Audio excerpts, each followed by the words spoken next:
தமிழக சட்டசபை சபாநாயகரா செயல்பட்டு வராரு அப்பாவு. ராதாபுரம் தொகுதி எம்எல்ஏவான அப்பாவு 1996ஆம் ஆண்டு நடந்த தேர்தல்ல ராதாபுரம் தொகுதியில தமிழ் மாநில காங்கிரஸ் கட்சி சார்பில் போட்டியிட்டு வெற்றி பெற்று எம்எல்ஏவா பணியாற்றியவர். அடுத்து அதே தொகுதியில சுயேட்சையா நின்னு வெற்றி வாகை சூடி 2001வது வருஷத்துலயும் எம்எல்ஏவானாரு. அடுத்து அவர் டிஎம்கேல சேர்ந்து 2006வது வருஷ தேர்தல்ல போட்டியிட்டாரு. அந்த முறையும் எம்எல்ஏவாகி அடுத்த 5 ஆண்டுகளுக்கு மக்கள் பணியாற்றினாரு. 2011ஆம் ஆண்டு தேர்தல்ல ராதாபுரம் தொகுதி டிஎம்கே கூட்டணி கட்சிக்கு கொடுக்கப்பட்டுச்சு. அதுக்கடுத்து 2016வது வருஷ தேர்தல்ல டிஎம்கே சார்பில் ராதாபுரம் தொகுதியில அப்பாவு போட்டியிட்டாரு. அதுல 49 வாக்குகள் வித்தியாசத்துல ஏடிஎம்கேவினுடைய இன்பதுரை கிட்ட அப்பாவு வெற்றியை பறிகொடுத்தாரு. ஆனா இந்த தேர்தல்ல 203 தபால் வாக்குகள் எண்ணப்படவே இல்லை அப்படிங்கறத சுட்டிக்காட்டி இன்பதுரையுடைய வெற்றிக்கு எதிரா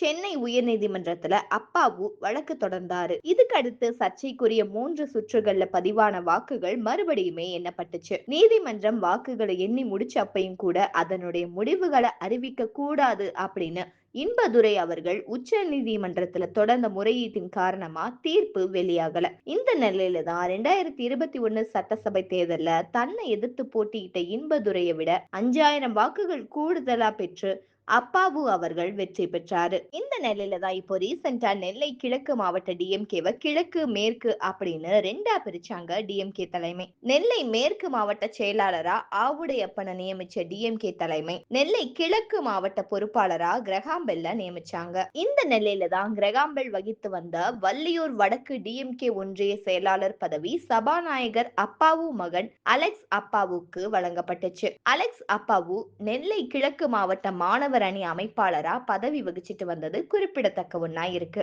அப்பாவு அவர்களுடைய மகன் அலெக்ஸ் கடந்த 2024 லோக்சபா தேர்தல்ல நெல்லை தொகுதியில போட்டியிட விருப்ப மனு தாக்கல் செஞ்சிருந்தாரு. ஆனா தொகுதி கூட்டணி கட்சியான காங்கிரஸ்க்கு ஒதுக்கப்பட்டுச்சு. இதுக்கடுத்து வர்ற 2026 சட்டசபை தேர்தல்ல போட்டியிட அலெக்ஸ் திட்டமிட்டு வர்றதா சொல்லப்படுது. இந்த மாதிரியான லேட்டஸ்ட் அரசியல் அப்டேட்ஸ் எல்லாம் உடனுக்குடனே தெரிஞ்சுக்கணும்னா மறக்காம நம்ம சேனல் ட்ரெண்டிங் டார்கெட்க்கு சப்ஸ்கிரைப் பண்ணி ஷேர் பண்ணுங்க. பாய், தேங்க்யூ.